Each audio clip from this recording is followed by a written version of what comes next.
यहाँ फर्जी टाइगर्स बहुत है, लेकिन यहाँ पहुंची तो टाइगर नहीं मुझे शिकारी मिले, वो भी आदिवासी शिकारी। और मुझे खुशी है कि ये बताते हुए कि ये आदिवासी बेटी आदिवासी परिवार के साथ एक ऐसे शिकार पे निकली है जो वर्षों से इस संविधान में बैठे हुए लोग भी भूल चुके हैं कि आदिवासी कौन है। आदिवासियों का इतिहास जो इतना गहरा है, वो आदिवासी कौन है लोग भूल रहे हैं। ये आदिवासी जन्म जनजाति के लोग, आदिवासी रूढ़िवादी परंपरा को मानने वाले लोग जो इस देश के प्रथम नागरिक है। कौन है इस देश के प्रथम नागरिक? कौन है इस देश के प्रथम नागरिक? कौन है इस देश के मूल नागरिक? कौन है आदिवासी। तो पूरा देश को, ये झारखंड ही नहीं पूरा देश देख रहा है कि आदिवासी समुदाय आज रास्ते पे उतर गया है।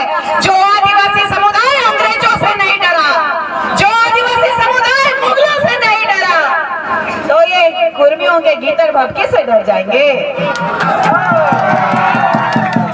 ये आदिवासी बेटी को ललकारने वालों को मैं इसी डुमरी विधानसभा से चैलेंज करना चाहती हूँ। तुम कहाँ थे? तुम कहाँ थे जब 1871 में, अभी सुना आपने ना, 1871 में हम पैदा होते थे कि हमें क्रिमिनल बोल दिया जाता था, हमें आतंकवादी, माओवादी ये कह दिया जाता था। और आज भी कहा जाता है, और आज भी इसका प्रमाण है कि आदिवासी समुदायों को लगातार प्रहार किया गया है। इसीलिए क्योंकि इस पूरे भारतवर्ष से आदिवासियों की अस्मिता को खत्म कर दी जाए, आदिवासियों की पहचान को खत्म करना चाहते हैं ये राज्य की सरकार और केंद्र की सरकार। ये 5th शेड्यूल के तहत आने वाला ये झारखंड राज्य में ये स्वशासन लागू हो जाना चाहिए था। स्वशासन मतलब पेशा अधिनियम 1996 लागू होना चाहिए था। कहाँ मर गए हमारे विधायक, कहाँ हमारे मंत्री मर गए, और यहाँ के जितने भी हमारे आदिवासी समुदाय के राजनीति करने वाले चमचों और दलालों को मैं चेताना चाहती हूँ कि ये चुनौती देना चाहती हूँ कि आदिवासी समुदाय ने आपको चुना। आदिवासी समुदाय ही नहीं, यहाँ के मूलवासियों ने भी चुना। जनता के लिए, जनता के परिप्रेक्ष्य में काम करने के लिए चुना गया, लेकिन ये लोग तो हमारा हनन कर रहे हैं। लगातार हमारी माँ बहन बेटियों का बलात्कार हो रहा है।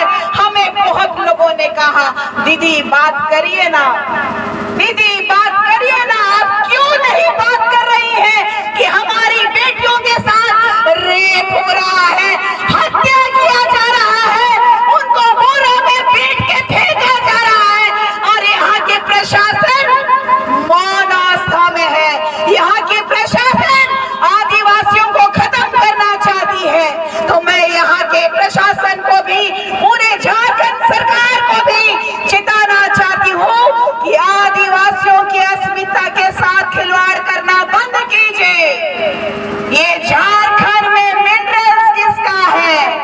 आदिवासी और मूलवासियों का है।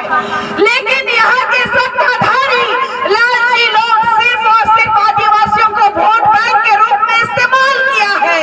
आदिवासियों के हित के लिए न पेशा अधिनियम कानून लागू किया गया, न CTSPT को पूरी तरीके से हमारे लिए जल जंगल जमीन को संरक्षित करने के लिए लागू नहीं किया गया। यही नेता लोगों के पास करोड़ों रुपया का प्रॉपर्टी है, करोड़ों रुपया का प्रॉपर्टी है। ये कुर्मी समुदाय के लोग यहाँ फिर से आ गए। हम ऑलरेडी परेशान हैं, हमारे दर्द इतने हैं कि शायद हमको इस देश का प्रथम नागरिक को अंतिम पायदान में लेके चले गए। हमारे पास रोजगार नहीं है, हमारे रोजगार इस सरकार में बेचे जा रहे हैं। हमारा जो हक है, हमारे जो बच्चों का हक है, उनको चंद पैसों में बेचा जा रहा है। लेकिन हम आदिवासी शांति प्रिय लोग कब तक मौन रहेंगे? अब मौन रहेंगे क्या? आवाज उठाएंगे ना? कितने लोग उठाएंगे? हाथ उठाइए।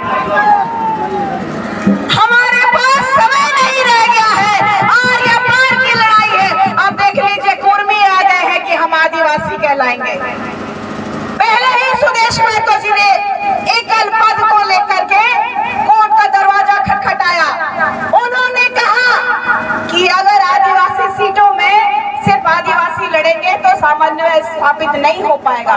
कोर्ट ने खारिज किया, हमें नीचा दिखाया गया, आदिवासियों की सीटों को सामान्य किया गया। आदिवासी समुदाय के बुद्धिजीवी 2010 में पुनः वो कोर्ट का दरवाजा खटखटाते हैं और हमारे सीटों को आरक्षित करते हैं। 81 विधानसभा सीट में 28 सीट हमारी है, 28 सीट में 10 धर्मांतरित है। कौन कौन कहता है जय सरनाम, जय जय सरनाम। ये है हमारी पहचान, ना कि धर्मांतरण। धर्मांतरण का बिल लागू हो गया है 2017 में, लेकिन इसमें सुनवाई नहीं हो रहा है। हमें उस 10 सीट के लिए भी लड़ना है। उस 10 सीट में भी हमारे रूढ़िवादी परंपरा को मानने वाले भाई बहनों को स्थापित करना है। अब तैयार हैं? एक तरफ सुदेश में तो कहते हैं कि हम लव के वंशज हैं और कुशवाहा कुश के वंशज हैं। ये दोहरी नीति नहीं चलेगी।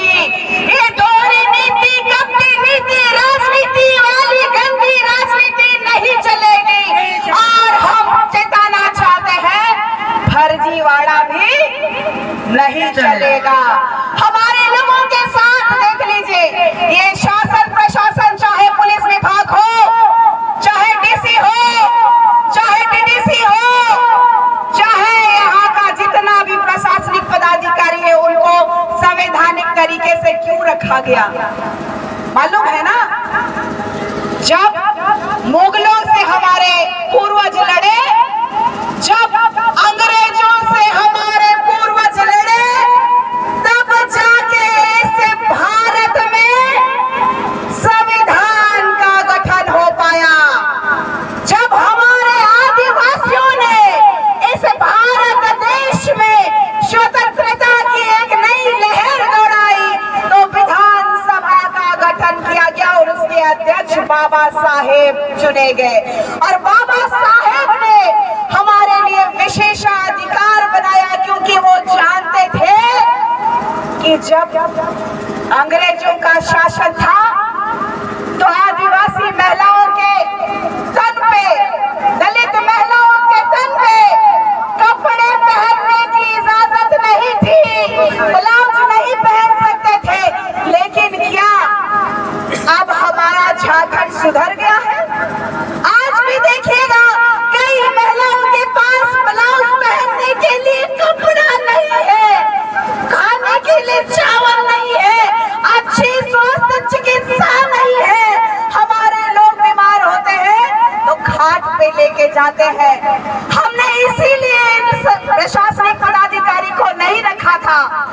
आज हम लोग उनके सामने जाके ऐसे खड़े रहते हैं, ऐसे खड़े रहते हैं जैसे हम उनके नौकर हैं। अरे इस देश के मालिक हैं हम, गर्व से कहो इस देश के मालिक हैं, इस देश के प्रथम नागरिक हैं। कब आप लोग समझेंगे कि वो हमारे नौकर हैं, हम उनके नौकर नहीं हैं। हमने उनको काम करने के लिए रखा है, हमारे लिए वो लोग नौकर है।